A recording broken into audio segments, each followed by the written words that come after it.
উচ্চবীজ সম্পন্ন আলু চাষ নিয়ে রীতিমতন তাক লাগিয়ে দিয়েছেন সাবরুমের ছোটখিল অঞ্চলের কৃষক মৃণাল দাস।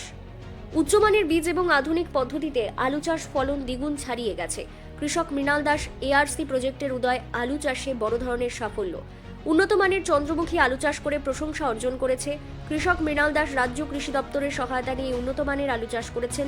রাজ্যের কৃষিমন্ত্রী রতনলাল নাথ একটা সময় মৃণাল দাসের বাড়িতে এসেছিলেন এবং তার উদ্যোগ ও উদ্যমকে প্রশংসা করে গিয়েছিলেন।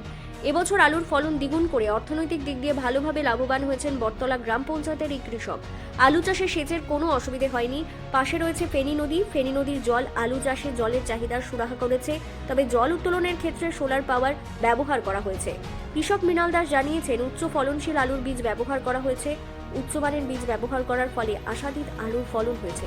উৎপাদিত আলু ইতিমধ্যে বাজারজাত শুরু হয়েছে। আধুনিক পদ্ধতিতে চাষাবাদ ফলনের ক্ষেত্রে ফলদায়ক হয়ে উঠেছে। আমার নাম মৃণাল কান্তি দাস, বটতলা গ্রাম পঞ্চায়েতে ৭-৭-৮ ব্লক। আমি প্রতি উদয় আলু প্রতি এককানি করতে আমার প্রায় ৫০ থেকে ৫৫,০০০ টাকা খরচা হয়েছে এবং ১৫০ বস্তা কানি প্রতি আলু আশা করি পাবো। যেভাবে আলু উঠছে ১৫০+ হবে এবং এই ১৫০ বস্তা আলু বর্তমান যে রেট আছে প্রায় ১.৫ লাখ টাকা উপরে সেল হবে। এক কানি আলুতে লাখ টাকার উপর প্রফিট হবে।